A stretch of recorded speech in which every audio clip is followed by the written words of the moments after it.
Okay, good morning, everyone. Welcome to the 2020 virtual High Desert Real Estate Symposium. As you know, we moved the format to a virtual as a result of some small issues that we're having in the United States. This too shall pass, and we look forward next year to returning to the Hilton Garden Inn and having everyone there. We do miss seeing everyone. Today, we have Ben Porritt. He is with XpressWest, also known as Brightline. He'll get into that a little bit later. He is Vice President of Corporate Affairs and is going to talk about high-speed rail between Las Vegas and Apple Valley, the Victor Valley. So very excited. With that, I want to go ahead and introduce Ben. Ben, how are you doing today? Good. Thanks, Jason. I appreciate it. Thanks for the introduction and the invitation to speak, and thanks to Coldwell Bankers and your whole team, Chris, Kim. You guys have been awesome. I know it takes a lot to put this on. Let me share my screen and we'll get moving. There we go. Works perfectly. Really appreciate the opportunity to present our company. We were talking before we went live here, and there's been a tremendous amount of excitement and support for our project in Southern California and really across the country, but for you guys in particular. And I would like to start, I'd like to start right there and just give a quick word of thanks. A lot of these folks may be on the video today, but we've had so much support from the folks in Apple Valley, San Bernardino County, City of Palmdale, City of Victorville, Los Angeles County, the state. We have a tremendous advocate in the California Treasurer, Fiona Ma. In Apple Valley, I just got to give a shout out to Doug Robertson and Art Bishop, Orlando, Acevedo, and then and certainly in Victorville, Keith Metzler, Mayor Garcia, Sophie Smith. You know, you guys have been tremendous. And my background has been in development. I lived in Southern California, went to USC, was part of another project where we tried to get the NFL back to the city of industry for a long time. And although that didn't work, you quickly realize that if you're going to get these projects done, you got to have an army of support. And all these folks on this screen have been tremendous. So I just want to give a big shout out and thanks. Let me start by introducing our company with a video that should work. Over the past century, passenger rail had been forgotten. U.S. transportation was decades behind other countries. Then, Brightline pulled into the station, pioneering the nation's first privately funded high-speed passenger rail service. We've breathed new life into travel, attracting trendsetters and enlightened travelers seeking a car-free, carefree lifestyle. Brightline has delivered approximately 2 million rides since inception. Our loyal rider base lead affluent and active lifestyles and enjoy our services for both work and play.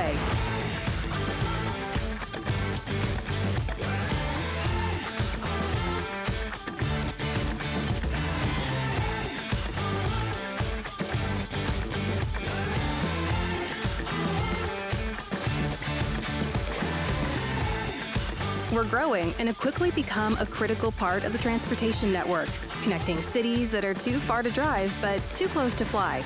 We're laying tracks to Orlando right now, and we'll be adding 3 new strategically positioned stations in South Florida soon. Additional extension plans will take us to Disney World and Tampa. Next stop, our first West Coast route, Southern California to Las Vegas. On board, Brightline offers premium amenities to ensure connectivity and comfort.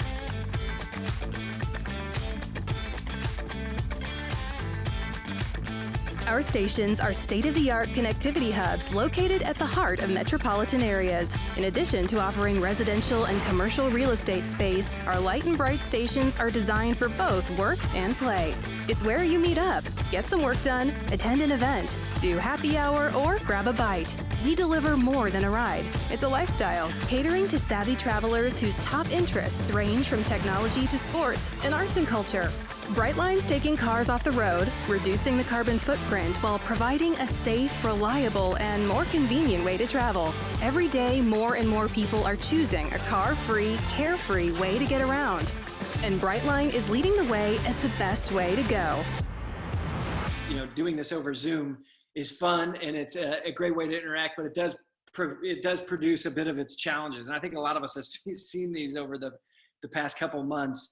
This was a great example with Will Reeve who's a correspondent for Good Morning America. His excuse is that he just finished a workout, came on, did his segment, and the whole world caught him with his bike shorts on. So I only tell you this because I have a wife and 3 kids, and at any moment in time, and there's also an enormous construction project happening outside of my house.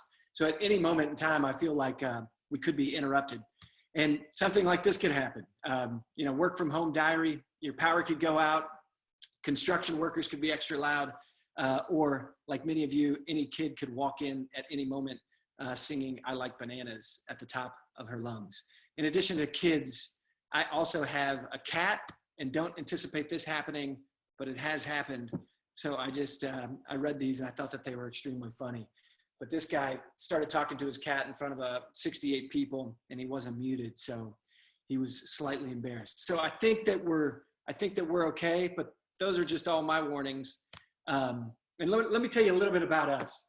So Brightline is the first privately funded passenger system in this country in over 100 years.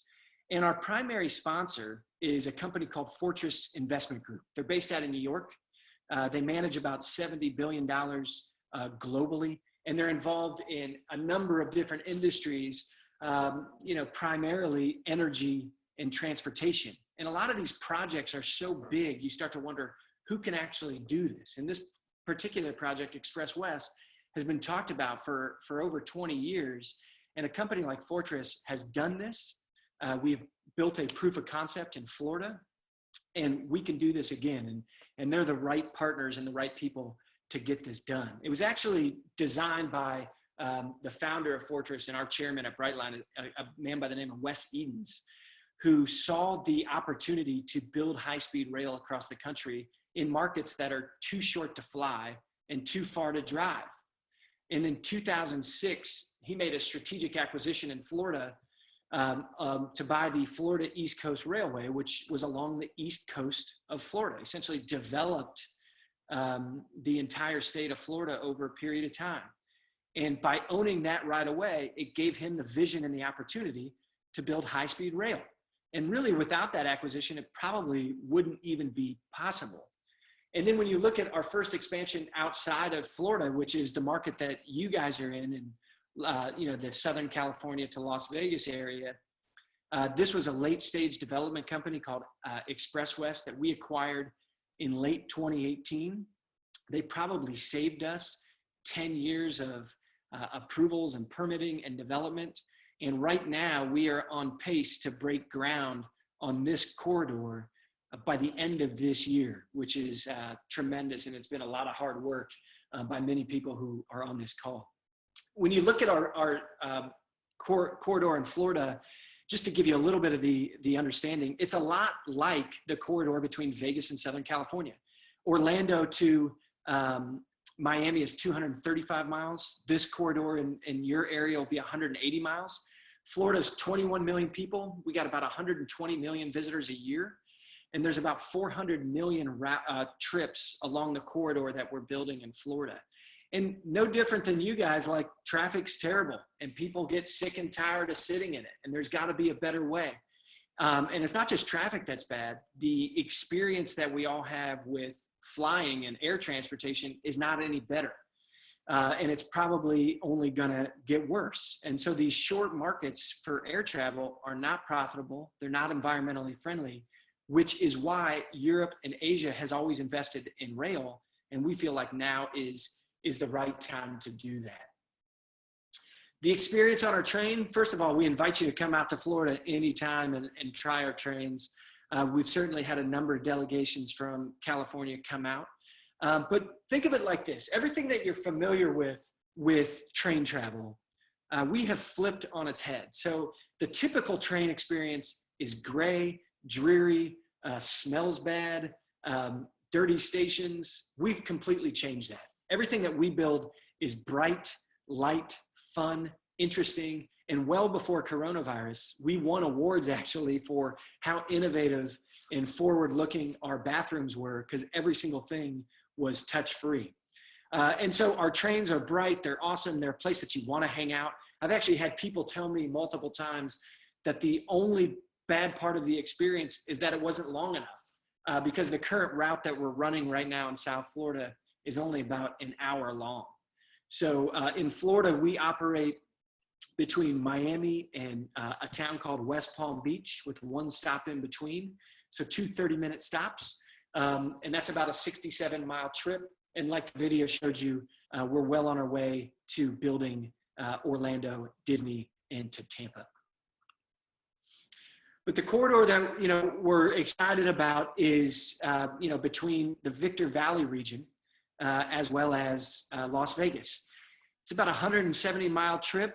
And, you guys know this, me being a resident of Southern California, I've made that trip a number of different times. It can take you 3 hours. It can also take you 6 hours. It really depends on what day you're going and if there's an accident or a buildup. Our trains are going to be modern and electric. The speeds are going to be up to 200 miles an hour.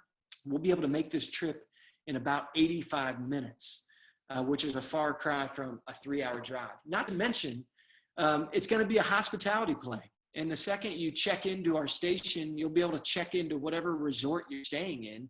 Your bags will show up in your hotel room. You'll be able to go immediately out to the Strip without having to check into the hotel. You'll be able to have cocktails. You'll be able to work. You'll be able to do anything that you need on the train, and it's an extremely pleasant experience. Not only that, it gives you a car-free option. It reduces traffic congestion and air pollution.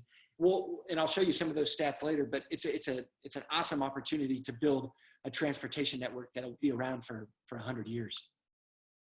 When we look at this market, we see a lot of similarities between what we're doing in Florida. And when we did our ridership study between Las Vegas and Southern California, what we've seen is that there's currently about 50 million one-way trips a year.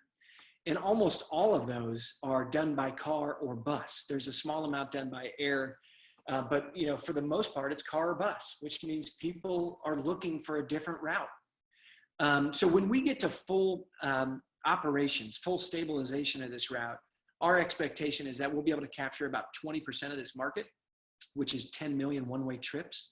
In Florida, to be profitable, we need to capture less than 2% of the travel market. And when you look at these train corridors all around the world, one of the first things that people ask me all the time is, well, why would you want to make the bet on high-speed rail? Nobody makes any money on that. That's actually not true. There's highly profitable, highly successful corridors all over the world. London to Paris. All of these examples, they capture anywhere between 30 to 80% of the travel market share as people begin to adopt and grow. Even in the Northeast corridor of the United States, where we have the Acela Amtrak high-speed rail service, that captures up to 27% in certain markets and basically props up all the rest of Amtrak. It's highly profitable. So by capturing these percentages of market share, you can build an extremely profitable business on an extremely profitable asset. What will this bring to Southern California? It's going to bring a tremendous economic impact. This is something that we talked a lot about before coronavirus, and I think certainly we think that high-speed rail could be this generation's Hoover Dam or Tennessee Valley Authority. I think that we're in an economic position now where we don't know what's going to happen over the next 6 months to the next 18 months. And hopefully there's some optimism around the corner, but we do know that we're going to need large, substantial projects to get going and to get people to work. This project is approximately $5 billion to connect Las Vegas to Southern California. That will drive and create over a 10-year period of time, 30,000 jobs, over 1,000 permanent jobs. You can see these numbers here, but $6 billion in economic impact, $800 million in tax revenues to state and county and local governments.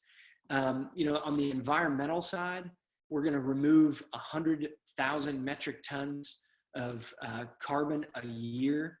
And we're going to take millions of cars off the road, about 2 to 3 million cars off the road every single year. In Florida, our system will end up taking about 5 million cars off the road every year. So it's really, there's no question that when you look at high-speed rail, it's cheaper. The cost to get you to Vegas and back to Southern California, it's approximately $60 to $70 one way. which, you know this, if you go to Vegas, you can spend $60 sometimes a night in parking. But it's also going to attract, millions of people over time from Vegas to Southern California. And certainly we'll work to connecting a phase 2 route from the Victor Valley region to Los Angeles. We see that as a phase 2 opportunity. But it's cheaper, it's greener, and it's faster, which is why we're bullish on high-speed rail. Here's how we fund our projects. First of all, it's almost 100% privately financed. In Florida, the total cost is about $4.2 billion. 2.7 of that is in a particular bond that we call private activity bonds. They're tax-exempt bonds. In the case of Florida, they're allocated by the federal government. And in the case of this project in California and Las Vegas, it's those private activity bonds, which we'll use, will be allocated by the U.S. Department of Transportation, the state of California, and Nevada. We just received approval from the U.S. Department of Transportation for $1 billion in private activity bonds. California just approved $2.4 billion, and we're hoping that in June, we're able to work with the state of Nevada to approve $800 million. So it'll be about $4.2 billion in private activity bonds. Those are not public dollars. Those are not backed by the government. The government doesn't guarantee those bonds. The state doesn't guarantee those bonds. No capital or operating funding comes from the government. These bonds are tax-exempt bonds, and we take them out to the private market, and they are sold to private institutional investors who buy those projects and hold those bonds over the course of time. It's a great way to encourage private investment into public infrastructure. And I think, for a lot of folks, you may be following the stimulus plans that the federal government is putting out there, or even in the past, before the pandemic, there was a lot of talk about transportation and infrastructure bills being put in place. A large way in which they fund those is through things called private activity bonds. So we've taken advantage of that in Florida, and we're taking advantage of that between Las Vegas and Southern California. It's a great opportunity for us to fund this project through private means versus public dollars. Let me go right back up, just give you a couple other things to think about on this project. Is, phase 1 takes us to the Victor Valley region, but you'll also see here on this map that we think that there's multiple routes to connect to downtown Los Angeles. Certainly the one that's been most talked about and that we've met on a lot is through Palmdale, which would give us a direct connection, and hopefully California High-Speed Rail would ultimately connect to that location, giving us even greater connectivity and mobility. But also, not only would our station be in the Victor Valley region, which would be on the Apple Valley side of the I-15, but we would also build a state-of-the-art vehicle maintenance facility right next to our station, which would be a significant job creator. These are high technology, high advanced jobs, average salary, 100,000 plus. These are really good jobs that attract, workers from all over the state. And it's just a great opportunity to not just build a train station, but to build something else that can be attractive for the region. The other thing, a lot of people ask us all the time is where can we help? And first of all, I do hope that you support this project. We're going to need a lot of support along the way. It's not something that we can do just with the help of elected officials. We need residents and business leaders all to step forward and participate as we build this out. And one of the most immediate needs that we have is we are right now in final negotiations with Caltrans and CalSTA on our negotiation to use the I-15 right-of-way.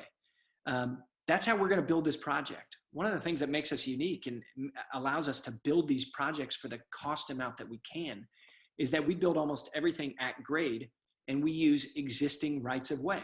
So in Florida, we use the existing right-of-way of the freight railroad that we owned.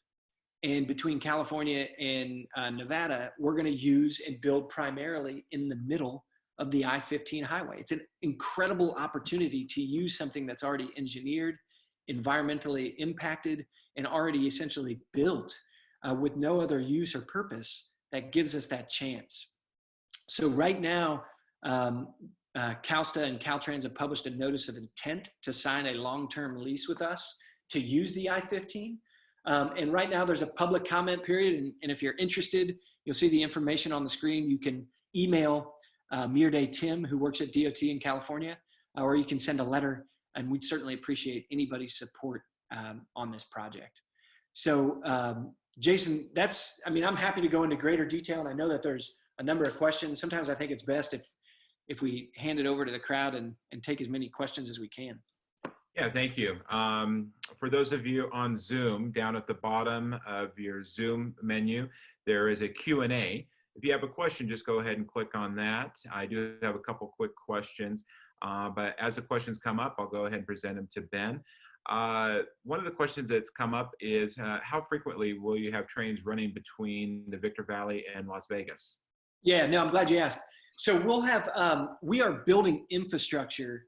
And so there's a difference between what we're building for and what we're planning on. We're planning on launching with about 45-minute headwinds. So, about once an hour, those trains. But over time, we're building this asset to last for 100 years. And so we're building the infrastructure that will allow us to run trains every 25 to 30 minutes. But we're going to start out by running trains on an hourly basis. And the good thing as a private company, we've done this a lot in Florida, is we do a lot of data processing and understanding when people are traveling and when people are using our service.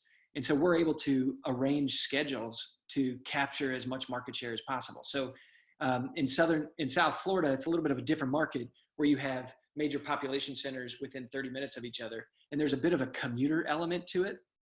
So we have a number of trains that run during the rush hour times, but midday we slow our service down.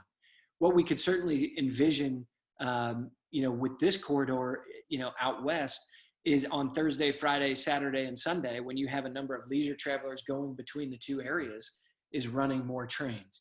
But a lot of that is going to be understood once we start operating and get a clear understanding of how people use the service. That's great. Actually, here, I'm going to change that. Another question, when do you anticipate hopeful construction breaking ground? Yeah, we are fully on pace right now to break ground before the end of 2020. The last, we have a couple elements of approval that we're waiting on. Next step is for Nevada to follow what California just did. And what California just did was approve the private activity bonds that I was just speaking of. They did that in April. And that was a unanimous vote by the governor, the state treasurer, as well as the state controller. And next, we have to go do public meetings in Nevada, where we have a tremendous amount of support. And so we feel good about that project, but that's next. And then sell the bonds, and then we could put a shovel in the ground before the end of the year. Oh, that's exciting. And a quick timetable, actually. I have a question. You mentioned $800 million in tax revenue. Is that annual, or is it life of the project? So that's over a 10-year period of time. So those economic impact numbers were over a 10-year period of time. Okay, great. A little bit different question. Someone asked about the onboard amenities. I don't know if that's a cover for, is there going to be a bar on board? No, it's a great question. It's one that we love to talk about. So when you look at our company, what makes us unique is we have a tremendous amount of management and team members who come from the hospitality world. A lot of them come from the hotel industry. And so we bring that service and we bring that training to our onboard service. So when you walk into our stations, the first thing that you'll notice is that we actually have, believe it or not, a signature scent. It's like a lemon citrusy scent. You can buy candles, everything. And we do that because it's all part of the experience. We looked at the experience of our train service and our stations through sight, sound, touch, and scent, and kind of overall vibe, which gives it a whole new different look and feel. On board, we currently have two classes of service. Select, which is our first class service, where everything is included for the price of the ticket, including high-end wine service, alcohol. You get access to lounges prior to boarding. And then our standard class, which is called Smart, you can buy all of that on board. One of the biggest issues that we faced in Florida was that the service levels between first class and standard were so comparable. They were both extremely well received. But there is a bar on board. There's actually personal service. So what you have is a waiter coming through and getting you drinks throughout. But it's tremendous. Like everything is high end. And then in our lounges, which are very much like a high end workspace, kind of a cool, fun atmosphere. You have high end wines versions. You have mixed drinks. You have food, different types of food service throughout. So it's just kind of a fun experience. Not to mention all of the things exist that none of us can live without. Wi-Fi is like oxygen these days, and so is USB ports and plugins. All of that stuff is all within, a foot of each other, throughout the station and the trains. Interesting. It actually sounds quite a bit. One of my favorite airlines, and this is not a plug advertising at all, is Virgin America. Yeah. When we have to go to the East Coast, love flying Virgin because it's a great experience. Normally you don't want to be locked in a plane for 4 to 5 hours, but the experience is phenomenal, which leads to another question, which is Virgin. Obviously you have a lot of questions about Virgin's participation. It sounds like you guys have aligned your values in the delivery of product very similar to Virgin. Maybe you can share a little bit with your relationship. Yeah, I appreciate the question. So, we entered into a marketing agreement, kind of a cross-marketing agreement with Virgin in 2018. If you look in South Florida, there was a number of Virgin businesses that would allow us to cross-sell and cross-market. The Brightline brand is pretty powerful in Florida. At this moment in time, we're going to continue to operate as Brightline. There's obviously a number of things that could happen over a period of time. Virgin typically goes into companies and like an airline like Virgin America and essentially takes something that's broken and fixes it. And the difference with us is that we had put together an experience that was far exceeded anything else that was out there in travel. So, with Virgin, we have a marketing agreement. We'll do cross-marketing opportunities, but the operations and the branding are all done under our management team, and the financing is all done through Fortress Investment Group. Oh, thank you. Interesting. Interesting question. Will there be long-term passes available? This sounds like someone who's going to be a commuter from Las Vegas or vice versa from the Victor Valley to Las Vegas. Yeah, that's actually something that I've learned a lot because I've spent a lot of time in the Victorville area, Victor Valley region since doing this project. I guess I never really thought that there would be a commuter audience there, but I've had a lot of conversations about that. We do packs and passes, corporate packs and passes. We do annual packs and passes, monthly packs and passes.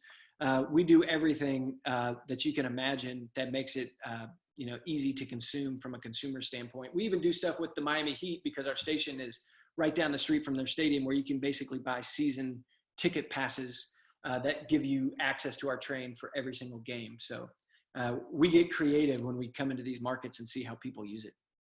Well, good, because we're really looking forward to people in Las Vegas coming to the desert to vacation in our neck of the woods. So, and trust me, I think that once people see this experience, I don't think that they're ever going to drive again, regardless of what direction they're going.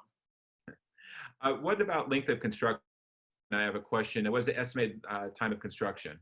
Estimated time of construction is 36 months, which is based on exactly what we're doing in South Florida, which again is taking 36 months. So, if we start by the end of this year, we could be completed by the end of 2023 and operational, at the beginning of 2024. Oh, great. Another question I have is, what is the estimated period of time until passenger revenue gets a project to break even? Good question. These systems, when you look at the best examples or the most comparable examples overseas, and we look at companies like, there's a company called Eurostar in Europe. There's Italo that operates primarily out of Italy. We look at the Excella out of the Northeast Corridor. When these routes become extremely profitable and ridership increases, it takes about 3 to 4 years. When we open here in Orlando, it's going to take less time because we've been operational in South Florida for a number of years by that point. So we anticipate, 3 to 4 years to get a line like Las Vegas to the Victor Valley area under, full stabilization. So 2026 about. Okay. And a follow-up question is, will construction begin in Apple Valley or Las Vegas or simultaneously? So I'll give you an honest answer, which is I don't know 100%. I can tell you the way that we do the project in Florida, there are 4 zones, and those are worked on simultaneously. But obviously things are happening in different areas. So we have our VMF, our vehicle maintenance facility, is one zone. We go through the Orlando airport, which is zone 2. Zone 3 is out on a highway extension, and zone 4 is the main area of tracks. And so I would have to imagine that there would be a zone project element to building this project, but I don't know 100%. I'm happy to send you a follow-up. Okay, absolutely. That'd be great. Another great question. How can our local businesses become suppliers and or vendors to this project? It's a great question.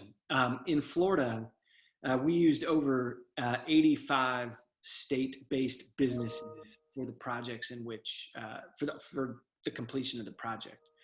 And so one thing I would say is I will send out, it's probably not best to have my contact information, but what I can do is I can provide contact information for, for the right people to get a hold of, because there's going to be a number of opportunities, both in the development of the rail project, but also over time as we, create a larger foothold in the Victor Valley area where, we have a couple hundred acres of land that we own or control that we'll develop and build over time outside of just the station. So I'll provide contact information so people can reach out.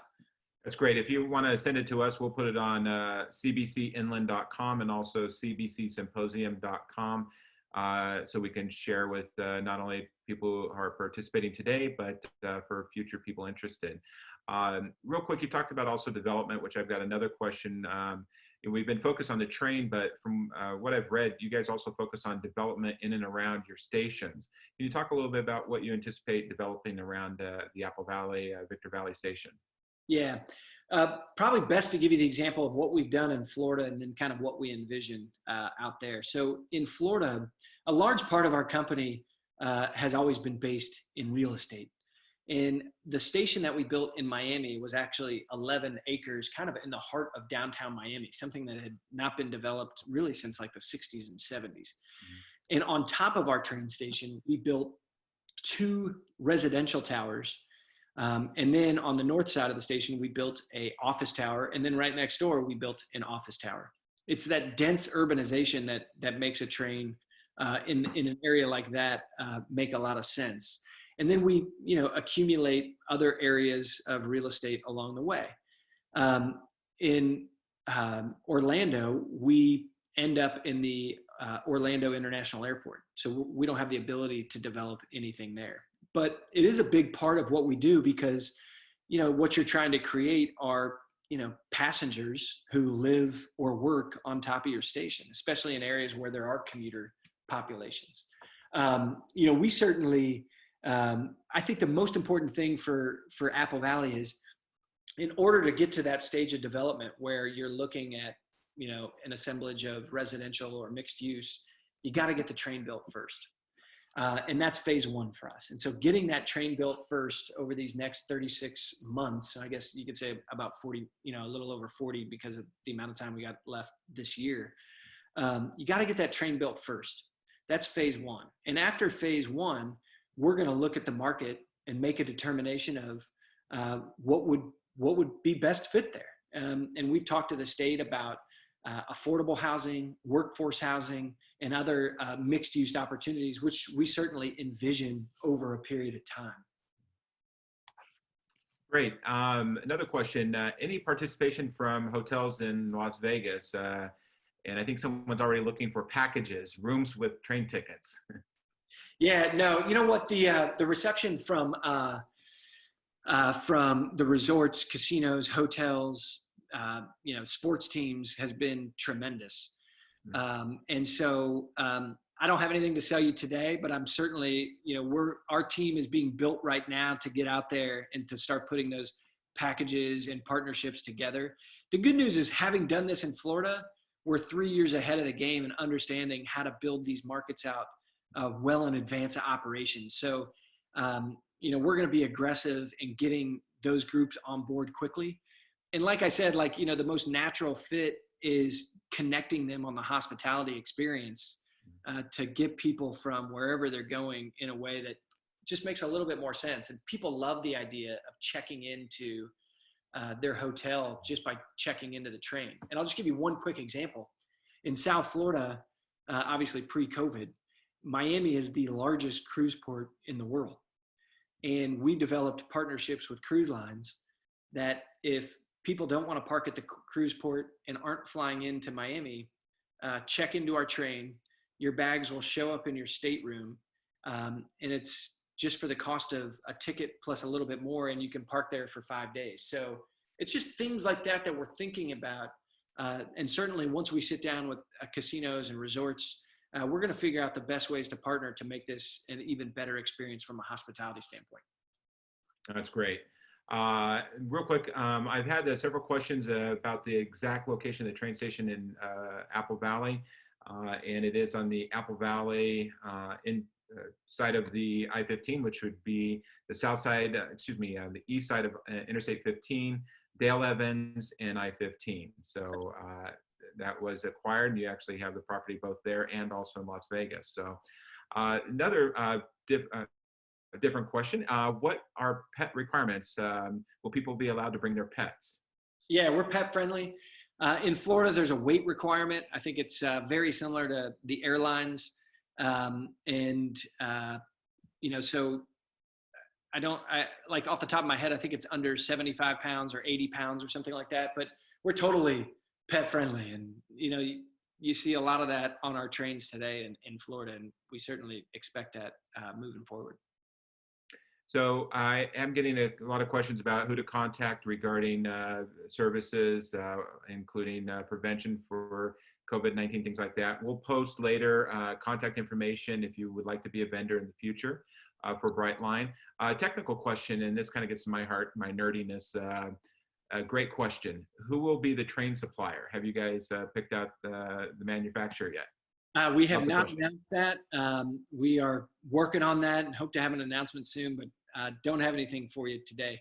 In Florida, we used Siemens, and they provided the rolling stock for our existing South Florida line, and they are manufacturing trains for our Orlando extension. But we have not announced that for this project yet. Coming soon, though. You gotta hold some things back, so you got some media announcements to make over time. Exactly, perfect. Gentleman asked, will there be connections to Allegiant Stadiums, obviously for the Raiders? Yeah, those conversations are happening now too. And that's a big thing that we want to focus on, is that, you know, first and last mile. We've actually done something with this route that we didn't necessarily do in Florida, but that we've learned from, is that we're bringing in, you know, a mobility officer who for the next 3 years, the only thing that they're going to focus on is on how to get people from our stations to where their final destination is. Now in Florida, what we've done and what our hopes to do this across the country, and certainly on this corridor, is we've actually connected it to all forms of public transportation. So if you land at our station in Miami, you have 3 forms of public transportation, 2 trains and a automatic people mover that you can connect directly into our station on. So you get off our train and you can walk to another one. And then certainly you have rideshare, micro mobility, scooters, zip car, rental cars, all of those things exist. But there's going to be no doubt that getting from our station to the places that matter, Allegiant Stadium and elsewhere, we're going to be focused on that over the next 3 years to make sure that it's as easy and seamless as possible, because it's a big deal to people, and it's kind of a deal breaker in many ways. Oh, great. Real quick, I've had several questions. Where will the train be located, or the station in Las Vegas? Do you have provide maybe an exact or fairly exact location? Yeah, so it's on Las Vegas Boulevard and the 15 highway. So, you know, right next to everything you want to be close to, and you'll have direct access to the resorts and casinos and the Strip. No, that's great. Any plans to utilize the airport in Las Vegas or have a connection to Las Vegas airport? It's a good question. You know, we're working on that now, ironically, in Florida. Those plans will, you know, certainly be discussed over these next couple of years. But, we got it. Phase one is just finishing the permitting and financing of this project to get it under construction. Great. Another more technical question for you. Have the positive environmental impact mitigated any opposition from environmental advocacy groups? Short answer is no. And the reason is because when we acquired this project, they had gone through all of these environmental approvals. And so one of the reasons that we acquired this company is that they had done all of the requisite approvals and had gone through that. The FRA is looking at everything now to give us a kind of a recertification on the approvals that took place with XpressWest. We have engaged a number of different environmental groups in both states, and we did the same thing in Florida. I think, if you talk to folks in your region, whether it's the town of Apple Valley or Victorville or Palmdale, the state of California, one of the things that I'm not saying we do perfectly, but we really focus on is how do we hit the ground and talk to all of the local organizations, elected officials, and business leaders to build support and educate. And if there are issues, can we mitigate those? We did that in Florida. We're doing that now. And that's why I like that first slide that I showed you was, those are just the towns and the elected officials and the staff, which have been tremendous. But we've seen a number of supporters from environmental organizations, business groups, labor unions, you name it. There's a lot of people behind this. And I think it's because of the way that we've approached it. And hopefully, we got to do more of that. We got a long way to go. But for the most part, the environmental approvals are complete. And we've seen support from environmental groups, especially because it's zero emission trains too. That's great. Another question, has this project had been impacted by the pandemic at all? The project between Vegas and Southern California has not been. In fact, we received approval for our California bonds in April, and we're working on the bonds in June in Nevada. So the permitting and financing process moves forward. The other thing is, just from an investment standpoint, this is exactly the type of project that institutional investors like for two reasons. One, it's long-term, but we also prepay our interest rate so that we don't pay down debt during construction. It's already paid off as we're building this project. So for this project to be impacted, you would have to see a pandemic last through 2024. And I think all of us I certainly am way more optimistic that will be taken care of in advance of that. In Florida, we temporarily suspended our service. We saw record-breaking months in January, February, and March. January, February, and the beginning of March. And then we temporarily suspended service at the end of March. And primarily that was because what we saw in New York, which was the spread of the virus, was on public transportation systems such as the subways. And we were actually advertising that people didn't take the train. So long answer, project in Vegas to Southern California, not impacted. But we did temporarily suspend service here. Well, thanks. And actually, you answered two more additional questions, so thank you. So I've got another great question. Will you have Raider trains and our Vegas Golden Knight trains for fans that want to ride from and without staying overnight? Just a quick trip, round trip. Heck yeah. One of my, listen, I'm going to take credit for this. This is one thing that we did in South Florida that I love. But what we noticed, and this is the type of data that we look at, is with the Miami Heat, nobody had more close games the year before we started service than the Miami Heat. Almost 50% of their games came down to the last minute, which means everybody had to, every single game, make a decision. Do I stay until the final buzzer or do I beat traffic? And so we created a train for the Miami Heat called the Buzzer Beater, and we rearranged train schedules on game day. But after every single game in Miami, there was a train that left 30 minutes after the final buzzer. So you never had to worry about leaving the game early and missing your train. So it was always there. So those are the type of creative things that we'll do with the NFL schedule. And certainly if there's, if they're playing a Monday night football game or an early game on Sunday or a late game on Sunday, we'll work that out with the schedule and make sure that it works for as many people who need it. That's great. And I just want to tell everyone, we've got a lot of questions. Thank you for the interaction. I know we've got a few minutes left, so I'm going through the questions as quickly as possible. So I'm going to have two questions. One, how many parking spaces do you anticipate in the station in the Victor Valley? And will there be parking fees associated with it? I know this is a couple years out, but I thought we'd hit you up on that question. Early thoughts are that parking would be free. Ticket prices are $60 to $70, but parking would be free. Man, let me find out on how many parking spaces we have. I bet we'll make this a game if I can get it before the end of the Zoom call. Great. Do you have is there a model of the train and the track route we can see? Do you have the proposed track layout yet, or is that still pending? Close. I don't have it on this presentation. We are going through final design and engineering now. So I don't have anything I can show you today. I also don't have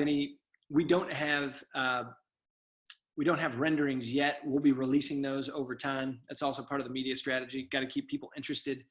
But what you see in Florida, just from a look and feel standpoint, I think from the inside of the station and the trains, you'll get a good thought on what it'll look like.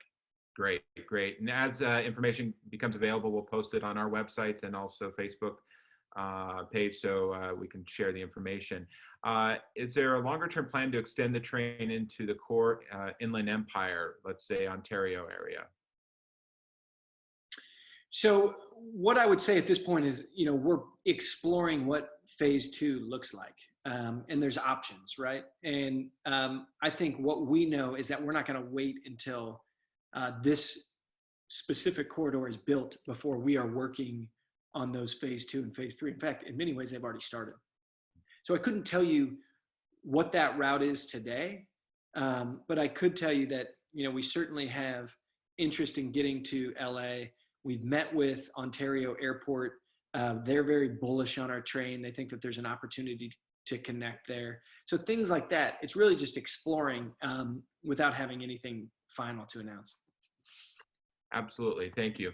Another quick question. Is the train going to be built partially on pylons, similar to what's used in, let's say, Spain and Japan? These are questions. I've never gotten these questions in my life, and I appreciate that. And then thank you for the live fire, by the way. Yeah, no, it's fun. I'm going to go back to the parking spaces because I just got that answer, and that was, impressive. We'll have at least 5,000 parking spaces upon our initial design. Really? But we could have more depending on the way that property is developed over time. I don't know the answer, to be honest with you, on what it will be developed on. You got the government affairs and communications guy, not the engineer. So let me see if I can find that answer. No problem. And we got a couple minutes. I'll wrap it up here shortly. Has Nevada approved the $200 million in bonds yet? I know it's probably been slowed down with closures right now. Yeah, so we have to do 2 hearings in Nevada. We've done one, and we had tremendous support from the community. The point of the first hearing to show the support from the local community, and we had, dozens of people showing up there without any opposition. The second one, there would actually be a vote from public officials from the Department of Business and Industry that we are hoping and expecting to take place in June. Perfect. So I know we've got a few minutes left here. We had a poll. See if it's ready to go. I'm going to relaunch the poll, and people should have that up, and we'll share the results of the poll on our website for those people who aren't here. Wow. This is like a slot machine in Vegas when it pays out. I can't believe how quickly this is going. Love it. So far, you have 97% support for the project. I think that's pretty good last time I checked. Yeah, that's awesome. I appreciate that. That's great. Thanks for participating too. That's helpful. Absolutely. Any closing remarks before we close out and close out the poll? Yeah, listen, first of all, thanks to you guys. This has been fun. And, we're super excited about this project, and we're super excited about the community. We want to be a big part of the community in the Victor Valley area, and certainly Southern California. And we're going to need your help. And so, obviously at the moment, it's difficult to send speakers around to the community and do events, but call on us to do speaking over the course of the next 3 years. Engage with us. You can reach out to me directly if you have speaking engagements or opportunities, or if you want to do things like this with other groups, we want to participate. And then I would just go back to the letters of support that we're trying to round up now for Department of Transportation. And if you have a minute to send your support, we'd certainly appreciate that, and it'd be helpful in getting this project underway. Yeah, and we'll send that information out here shortly regarding support. I'm about to close out the poll here in a couple seconds. So far, 97% support, 1% are indifferent, and 2 people out of our large group don't. So that's a pretty strong endorsement there. No, I appreciate it. That's great. We love the support. So thank you very much. If you have any questions for Ben, don't hesitate to give us a call at Coldwell Banker Commercial in Victorville, California. Next week, we have a city manager panel. We have the City of Barstow, City of Adelanto, Town of Apple Valley, City of Hesperia, and the City of Victorville providing an economic update, capital improvements, new development, talking about issues surrounding COVID-19. Looking forward to it. It's next Thursday, 9 o'clock. You can go ahead and register. We're looking forward to seeing you there. Ben, thank you very much. We're looking forward to this project getting started. And we also want to thank our sponsors who are on cbcsymposium.com. This could not be made possible without them, and we appreciate it. To everyone, have a great day and look forward to seeing you next Thursday. Thanks a lot. Appreciate it. Thank you, Ben. Thank you, everyone.